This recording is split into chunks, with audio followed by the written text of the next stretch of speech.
Nelson Mandela was a civil rights icon.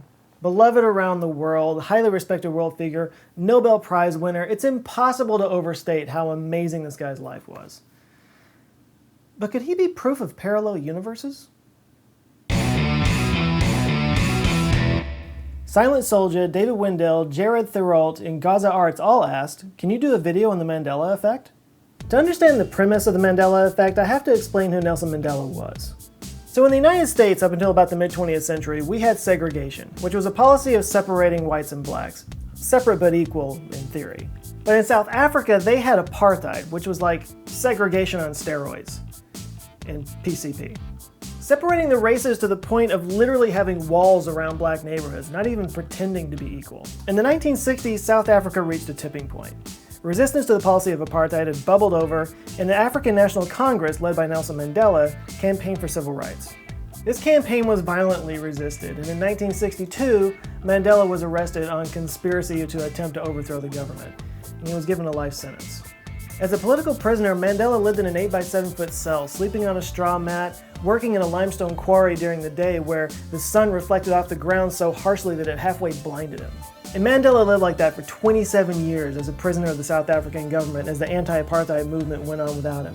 He became a face of the movement and a hero to millions before he was finally released in 1990, and was pretty much immediately elected president. Now, this is where things get weird, because apparently there are millions of people around the world who remember, like it was yesterday, that Mandela actually died in prison. So when he did actually die in 2013, there were a lot of very confused people because they could have sworn they remembered that he died years ago. And it's not like when you're watching the In Memoriam segment on the Oscars and they show some ancient celebrity and you're like, whoa, that guy was still alive? No, many of these people distinctly remember him dying because it was a big deal and they were talking about it on the news. They remember very specific things that were said about it. Now, I personally didn't experience this because I remember when he was released from prison and like a couple years later he was president, and I remember thinking how just insane that would be to be a prisoner for 27 years and then suddenly you're the president of a country. But I do think I understand how those people feel because I experienced the Berenstain Bears effect. Yes, I am one of millions of people who distinctly remember growing up reading the books called the Berenstain Bears.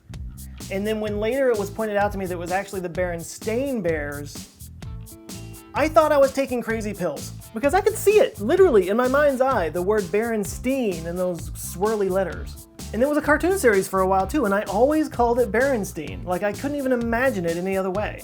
But then I saw it right there in front of me. It was Berenstein the whole time. How? Honestly, it still kind of messes with my mind. So am I just crazy? Are all those Mandela people crazy? Some people think it might be proof of parallel universes. How else could so many people have the same vivid memory of something that never happened? Did it occur on some other plane of reality? Did these people begin their lives in that reality and at some point jump over into this one?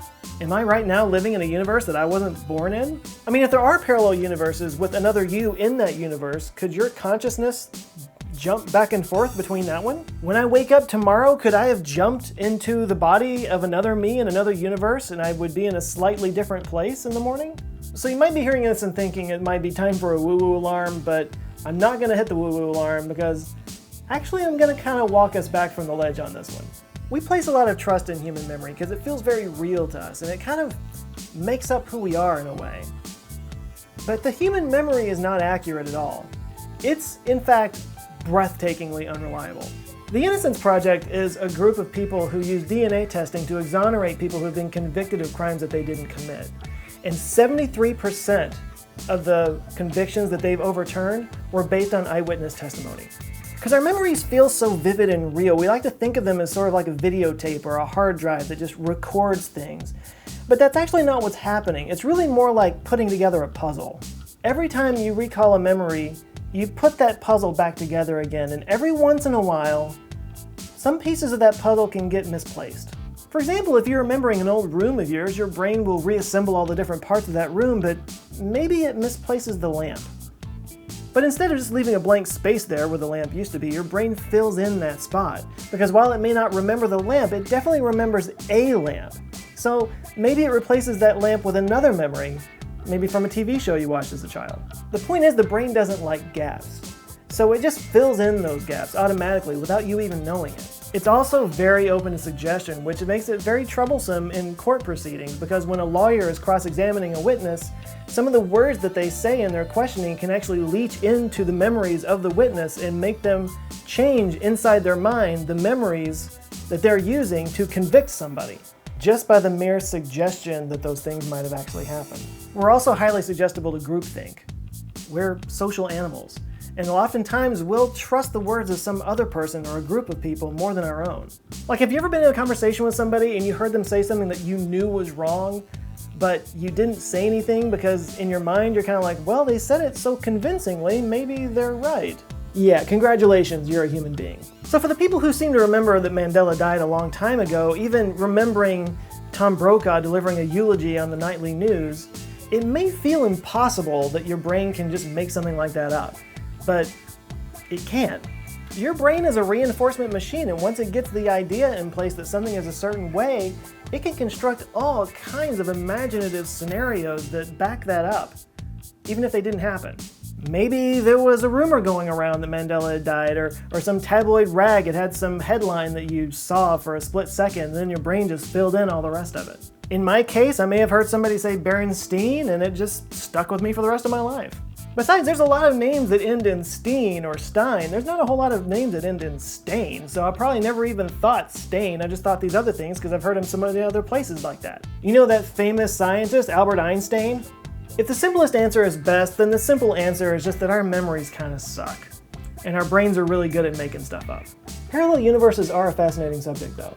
You know, it's a comforting idea that somewhere out there in a parallel universe is another you that maybe didn't make the same mistakes that you've made. All those things that you went through in your life, the missed opportunities, the screw-ups.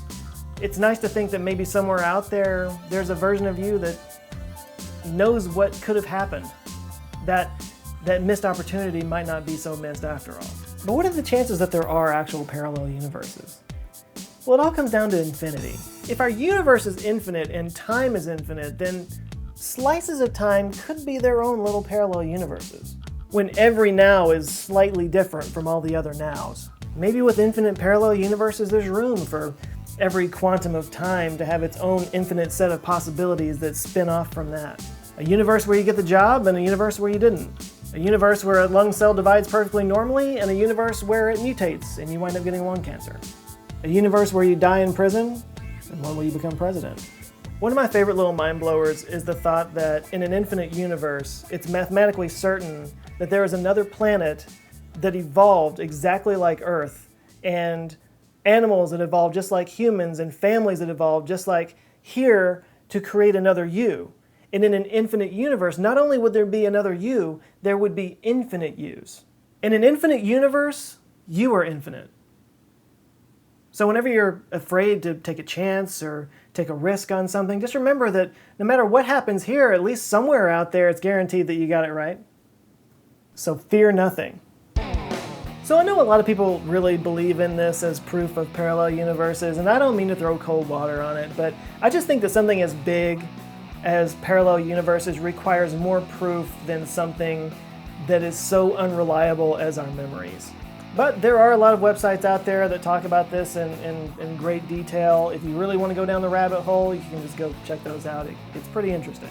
Thank you all for watching, and special thanks to the Patreon subscribers who help make this possible. All my answer files out there. If you want to contribute, you can just go to patreon.com/answerswithjoe.